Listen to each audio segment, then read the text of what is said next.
friends, have a new book to read to you. I'm just going to read one story out of this book, The Sneetches. And the story I'm going to read is The Sneetches. I thought that this would be a fun one to read. We just had Dr. Seuss Day not too long ago, and we did not get to read this story with any of our guests or in any of our groups that we had. So I really enjoy it. I think it has a good message. I'll talk about that at the end. So here is the story, The Sneetches.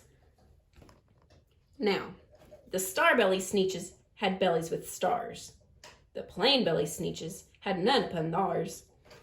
Those stars weren't so big. They were really so small, you might think such a thing wouldn't matter at all. There's the star.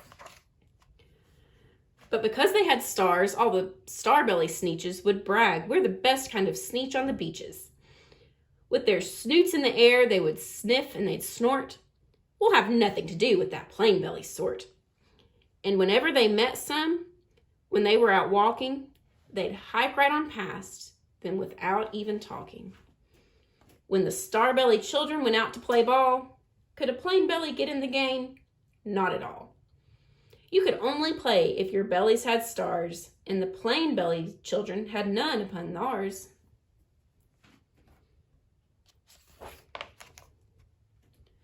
When the Starbelly Sneetches had Frankfurter roasts, or picnics or parties or marshmallow toasts, they never invited the plain belly Sneetches. They left them out cold in the dark on the beaches.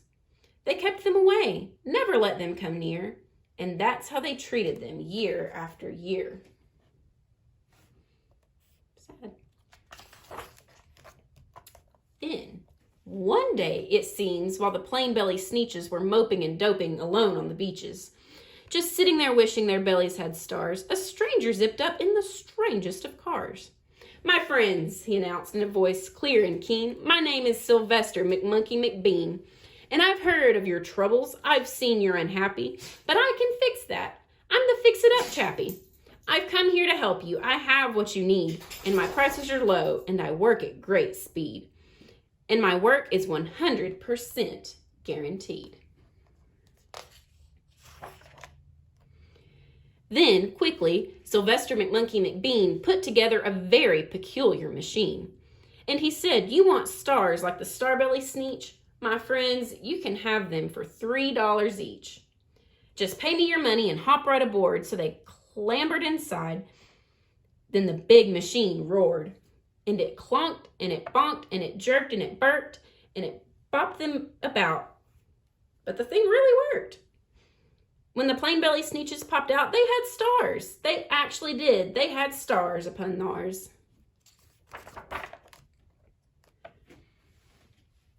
Then they yelled at the ones who had stars at the start, we're exactly like you. You can't tell us apart.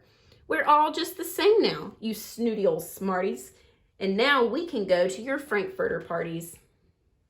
Good grief, groaned the ones who had stars at the first. We're still the best Sneetches, and they are the worst. But now, how in the world will we know? They all frowned. If which kind is what, or the other way round.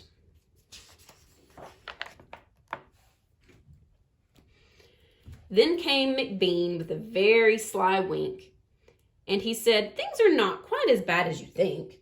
So you don't know who's who. That's perfectly true. But come with me, friends. Do you know what I'll do? I'll make you again the best Sneetches on beaches, and all it will cost you is $10 eaches. Belly stars are no longer in style, said McBean. What you need is a trip through my star-off machine. This wondrous contraption will take off your stars, so you won't look like Sneetches who have them on theirs. And that handy machine, working very precisely, removed all the stars from their tummies quite nicely. Then, with snoots in the air, they paraded about. They opened their beaks and they let out a shout. We know who is who. Now there isn't a doubt. The best kind of Sneetches are Sneetches without. Then, of course, those with stars all got frightfully mad. To be wearing a star was now frightfully bad. Then, of course, old Sylvester McMonkey McBean invited them into his star-off machine. Then, of course, from then on, as you probably guess, things really got into a horrible mess. All the rest of that day on those wild, screaming beaches, the fix-it-up chappie kept fixing up Sneetches. Off again, on again, in again, out again. Through the machines, they raced round and about again, changing their stars every minute or two. They kept paying money. They kept running through, until neither the plane nor the starbellies knew whether this one was that one, or that one was this one, or which one was what one, or what one was who.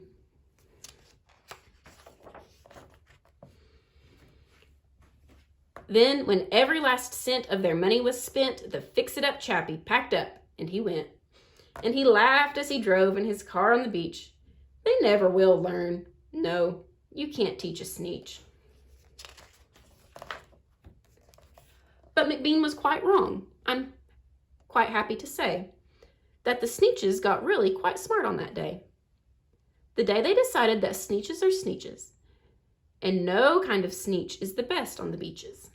That day, all Sneetches forgot about stars and whether they had one or not upon theirs. And that is the end of that story. I like how they learn that being different doesn't really matter. Things can be different about you, and we're all the same. So, I really like that story. And it's fun to read Dr. Seuss stories because of all the rhymes.